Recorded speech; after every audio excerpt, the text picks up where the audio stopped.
In a recent video, we quoted the angry response of Hieronymus, the Archbishop of Athens and all Greece, concerning Egypt's recent court decision to appropriate the St. Catherine Monastery in Sinai, a UNESCO protected site. At one point, Hieronymus said, quote, "The Egyptian government has effectively chosen to dismantle every notion of justice and with a single stroke attempt to erase the very existence of the monastery, abolishing its religious, spiritual, and cultural function." Erase. That is the key word here, which this video is dedicated to. As it happens, past and, as we are witnessing, present, Islam has always tried to erase the existence and even memory of those preceding it, those whose lands it appropriated. As of this very moment, for example, Muslim Azerbaijan is actively erasing the Christian heritage of Artsakh and other Armenian lands the Muslim nation recently appropriated through war and conquest, specifically by removing churches and crosses and Christian cemeteries, as well as spreading false propaganda, claiming that these lands, which have been Christian for nearly 2,000 years, Armenia being the first nation to officially adopt Christianity, were actually always Turkic and even prototypical Muslim. I've written extensively about this phenomena, links to articles in the description. Now here's what's really interesting. The appropriation and subsequent erasure of non-Muslim sites preceding Islam has been so thorough as to rewrite history, which of course is the whole point.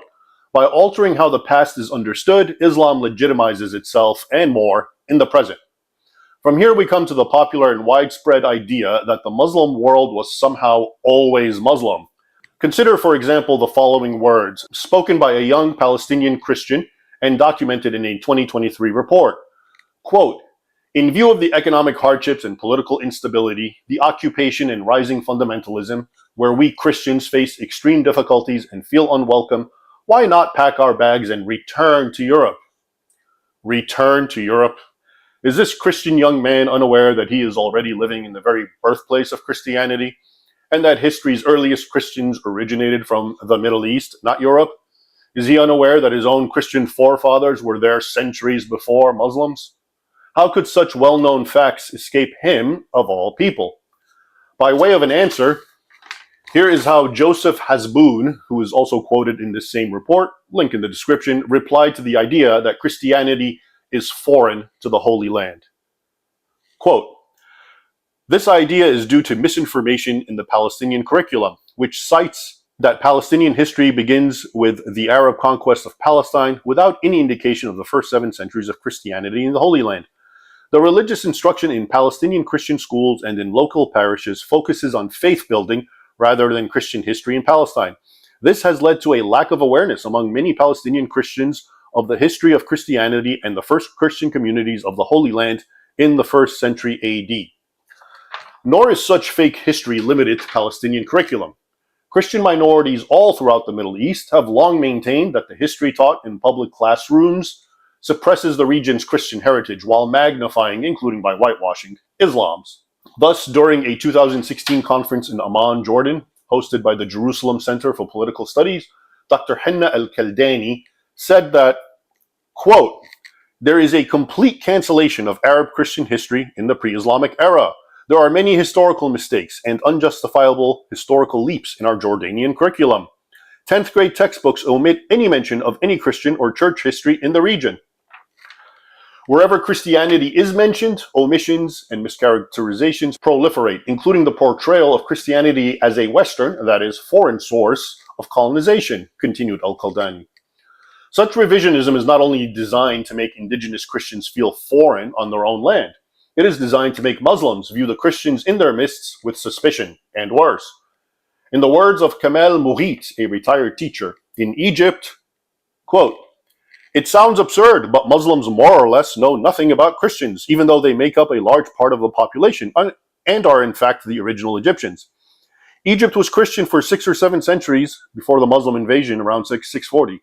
The sad thing is that for many years, the history books skipped from Cleopatra, meaning 30 BC, to the Muslim conquest of Egypt, meaning 640 AD. The Christian era was completely gone, disappeared, an enormous black hole." A 2023 report, links to all of this in the description, agrees with this assessment. It says, quote, "The education program in Egyptian public schools is devoid of any lesson, text, or mention of other faiths or religions, with a total omission of Egyptian, Christian, or Jewish historical figures or major non-Muslim religious holidays. The same goes for Coptic history, despite the fact that the Coptic Church played a prominent role.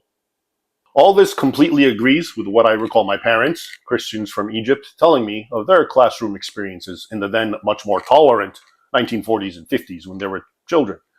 There was no mention of Hellenism, which goes back to 300 BC, 330 BC, Christianity, or the Coptic Church, 1,000 years of Egypt's pre-Islamic history. History essentially began with the indigenous pharaohs before jumping to the 7th century when Muslims from Arabia opened Egypt. Yes, whenever Muslims conquer non-Muslim territory, Islamic hagiography euphemistically refers to the event as an opening, a fath or futuh in plural, never a conquest. Anyway, according to Sharara Yusuf Zara, a politician formerly involved in the Iraqi Ministry of Education, quote, "It's the same situation in Iraq.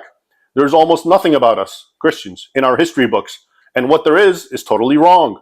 There's nothing about us being here before Islam. The only Christians mentioned are from the West.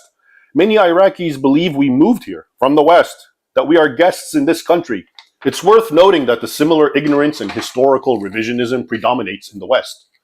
Although Christians are in fact the most indigenous inhabitants of what is today called the Arab world, I am often asked by educated people why Christians choose to go and live in the Middle East among Muslims, if the latter treat them so badly.